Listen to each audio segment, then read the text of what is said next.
I have waited tables for the last 3 years. During my shift last night, a group of 4 women in their late 20s came in. They were a pleasure to have as customers. They ordered 4 of our house cocktails to start with and then went over the menu for their entrees. Then I was on my way back to their booth with the drinks on a tray. I walked by the backside and overheard one of them talking about how she was 14 weeks along. When I rounded back, they were talking about the same topic and it was clear to me that she was pregnant. I figured her having 1 drink wasn't a big deal. They ordered their entrees and I went off to handle other tables. About 5 minutes later, they called me over again and asked for another round. At this point I started getting concerned, but I took the order and cheerfully said I'd be right back. This time, I went to the bartender and asked him to make one of them a virgin cocktail. He was confused, but since he's a good friend of mine, I told him to just trust me. A few cocktails later, hers strictly virgin, they started getting rowdy, and Mrs. Pregnant Woman was also getting into it. I figured that since she didn't notice, things were okay. The problem came when I took them their check, and they asked to split the bill at the register. When Mrs. Pregnant Woman got to the counter, I saw her cocktails were marked with virgin. My bartender had edited each in the system for inventory. It was too late for me to edit them back, so I just had her pay, hoping that she wouldn't look at the receipt. They all thanked me and left, leaving a generous tip in the process. They were talking in the parking lot for the next short while, presumably waiting for an Uber. Several minutes later Mrs. Pregnant Woman came back and asked what virgin on the receipt meant. I fessed up that it meant non-alcoholic. She blank stared me for a few seconds and then asked if she had ordered a non-alcoholic cocktail. I said no, but told her that I assumed she wanted one seeing as she was pregnant. It was a lame lie and I'll admit it, but she looked me in the eye and asked me to return her part of the tip. I did so. Then she talked to my manager. My manager took me into her office and literally shrieked at me until hoarse. I stood my ground and told her that I'm not going to be responsible for FAS. She told me that she was taking me off the calendar until she decided what to do with me. She also informed me that I could get the restaurant in serious trouble for discrimination. And upon examination of my state's laws, she is correct. But when I talked to my mother and father about it tonight, they told me that they understood my position. The entire staff at the restaurant is against me and I think that I'm going to call in and tell my manager that I quit. But I still feel in the right here. My ex and I divorced 3 years ago. She was cheating, but at this point I don't care about the relationship anymore. The pending lawsuit has nothing to do with her or him, but rather their actions. My ex and I have a son 13M that we split time with 50//50. He's a great kid that interests have changed a lot tbh as I imagine more kids / teenagers tend to do through the years. One thing my son was heavily into at some point was Legos. He used to play with them all the time, and personally I think they're a great toy for different reasons. I used to love playing them with him, and to this day I still collect boxes that I leave unopened as a collection. Well, when my ex and I divorced she got with someone who loved Legos more, I guess. From what I know he loves making creations and building the sets in. I don't care. Seems cool. He does one thing I think is very weird. He uses crazy glue so the sets can't break or pieces can't be lost. It seems so weird to me. The issue is, I was out of town for all of 3 days last week for medical reasons. And my son wanted to get his PS4 so he could play it at his mom's. This isn't out of the ordinary at all and he has a key, so he let me know he would be stopping over for it. I told him to have fun when I saw him on the entry camera. My wife's husband was with him, which was a no-no. I told him via speaker to not go in and to wait on the porch. He flinched but walked in anyway. I sent my ex a text telling her to call him and tell him he's 1 minute away from a cop call. He left my home with a bag in hand, which I didn't think much of because my son had his games too. Well, my son texted me later that evening and said he didn't know it at the time, but he's pretty sure SD took some of my sets.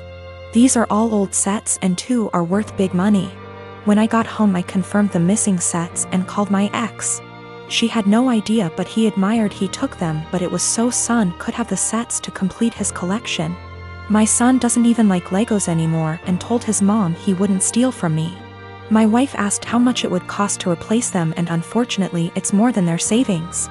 Actually, it would take their house down payment plus more. I told them if they didn't pay in 2 weeks I was suing and pressing charges. The price in the sets makes it a felony. My ex and her husband are saving for a house which would give my son more space when he's there. But those sets were going to help pay for his education someday or a home of his own. I filed the police report and have talked to a lawyer and we're moving forward with the suit. Everyone is calling me a joke because they are just toys, but I don't get it. They are worth real money.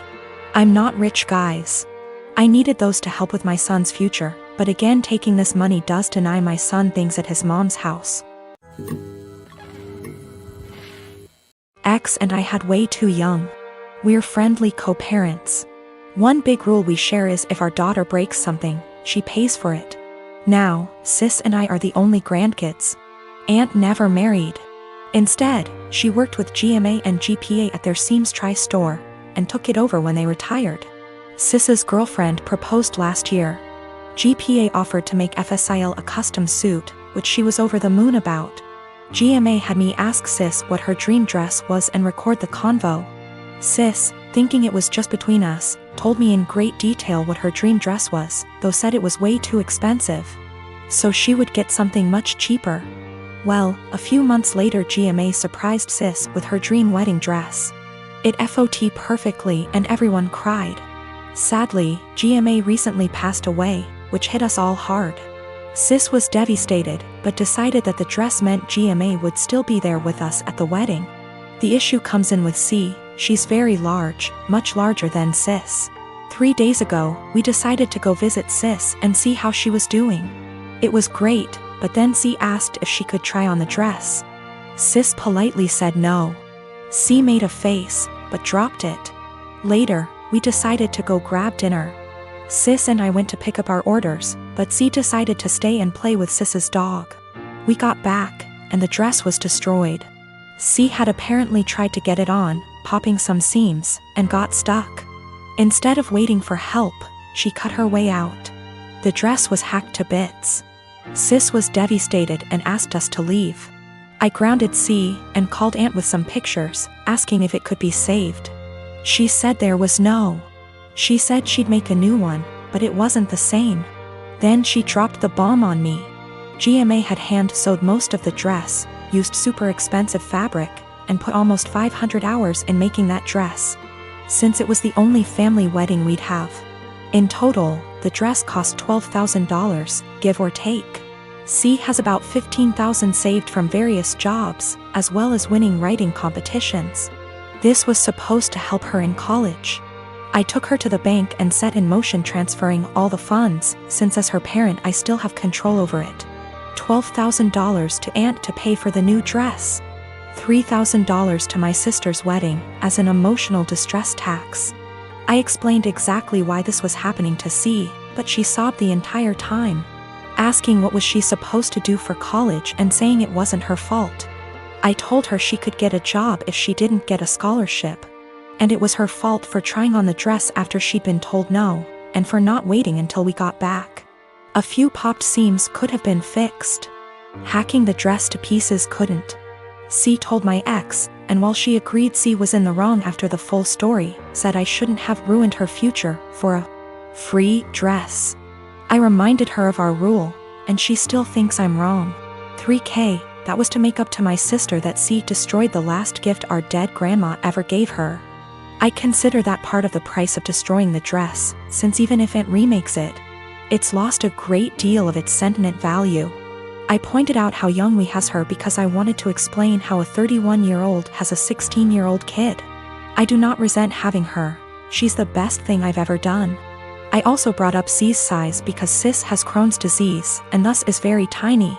The dress was made her for size, and C is much larger than Sis. I love C as she is, but just holding the dress up, it was clear it wouldn't fit. The money was C's have fun at college money, not her college fund. My ex and I are paying for whatever scholarships don't. When she was asking what she would do for college, she was asking what did she do for fun and to buy things we didn't pay for.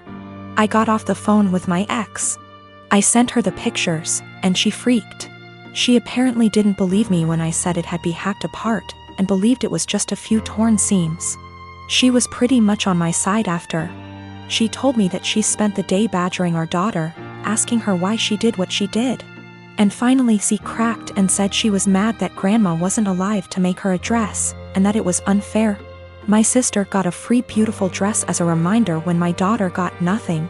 Despite the many things she was given after the funeral. She tried it on, took it off when the seams popped, and then in anger hacked it apart. If she couldn't have a dress from grandma, no one could. Her own words.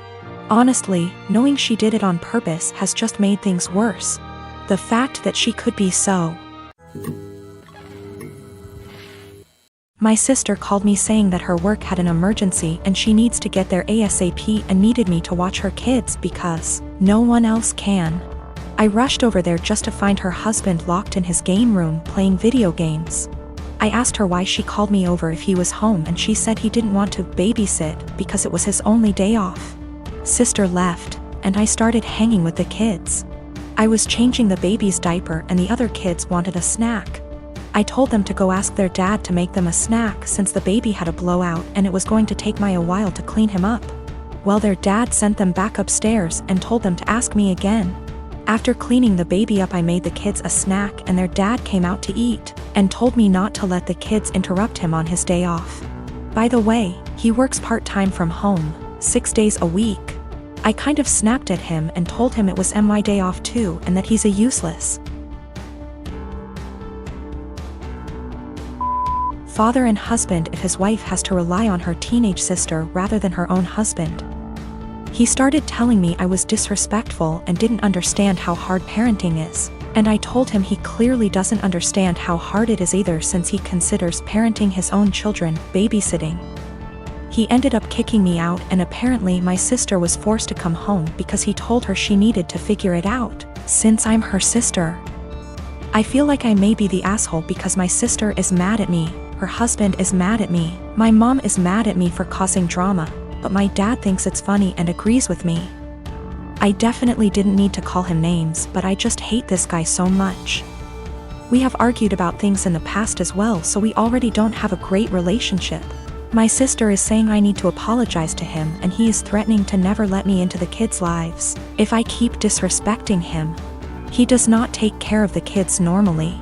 My sister takes them to daycare during the day and then picks them up on her way home. She is the breadwinner and the primary caretaker.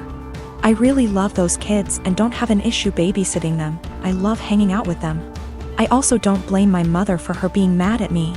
Just because of the fact that my sister's dumbass husband texted her and apparently told her a much different version of what happened. He told her I was sitting on my phone the whole time being lazy and the kids kept begging me for a snack. Also, I did not yell at him in front of his kids. It was a private conversation.